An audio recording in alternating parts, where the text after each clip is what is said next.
Firstly, let's talk about President Hindenburg, who was Germany's president from 1925 to 1934. So what were his political views? Ultimately, Hindenburg was a monarchist, which means he wasn't a republican, and he also was not committed to democracy. As such, he attracted political groups who wanted an authoritarian system. So how did Hindenburg come to power? Friedrich Ebert, his predecessor, died in 1925.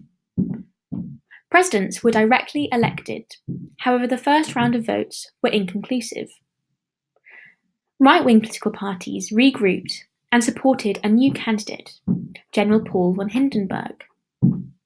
Rather than unite with other left-wing parties, the Communists put up their own candidate, Thälmann, who got 6% of the vote. Hindenburg won the election by 3%. Hindenburg's use of Article 48. It is often noted that Hindenburg, especially in the early 1930s, used Article 48 quite a lot. However, he himself took an oath to uphold the Constitution, and he took this seriously and did nothing unconstitutional. Historians have noted that he did use Article 48, but so too did Ebert. Hindenburg only intervened over the expropriation of princes' lands. He said calls for a referendum on the issue would be unconstitutional, and this was agreed to by his Chancellor, Luther. So we note that Hindenburg himself took an oath to uphold the Constitution and took this seriously, and that he came to power in 1925 with an election where the right wing grouped together to support him. The left wing were undone by the communist decision to put forward Thälmann, who was not supported by the whole left.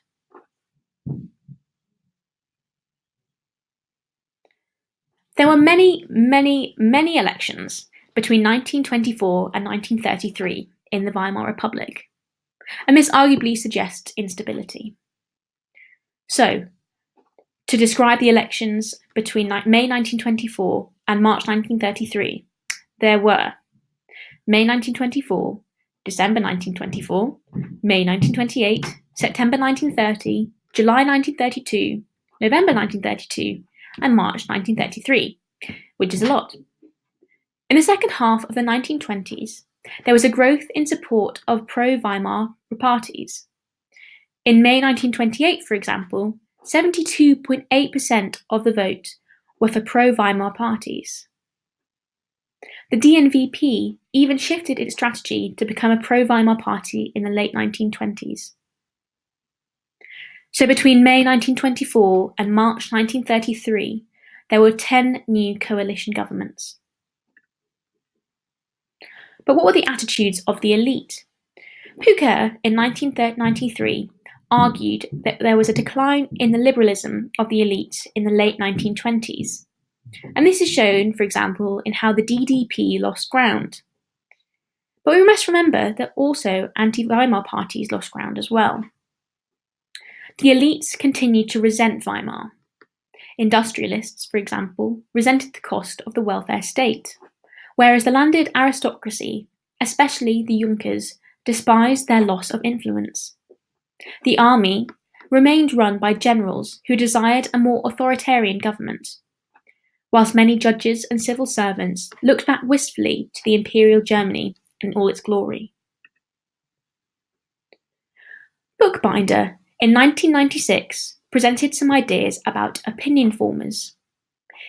He claimed that there was a lack of support for the Weimar Republic among opinion formers, which included teachers, newspaper editors, and the clergy. Bookbinder says that the late 1920s was when real progress towards the creation of the Republic could have been made, as extremists had lost their popularity. Bookbinder blames a lack of inspiration from political leaders and insufficient encouragement for democracy among opinion formers, such as teachers. The middle class, who tended to be smaller industrialists and businessmen, tended to be socially conservative. So too were many middle-class professionals, such as doctors, teachers, and lawyers. Middle-class professionals did not benefit from rising real wages in industry, nor did they benefit from the welfare state, and as such they often felt left behind by the Weimar Republic. The picture for the working class was rather different. About 40% of the electorate were working class, whether this be urban proletariat or agricultural labourers. The urban proletariat were often organised into trade unions that would fight for their interests. They tended to vote for the SPD or the KPD. Interestingly, the agricultural labourers did not tend to vote this way. Other voters voted according to their faith, or possibly for a regional or narrow interest party. So to recapitulate about the working class, we know that in urban areas they tended to vote for the SPD or KPD, but this was not the case for those in rural areas. And going back to how many coalitions there were between May 1924 and March 1933, there was an astonishing number of 10. So what was the extent of political stability in Weimar Germany?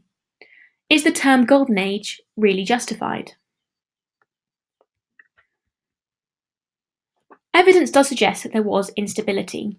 For example, coalitions were frequent because politicians were constantly bargaining to stay in power, and thus discredited the parliamentary government.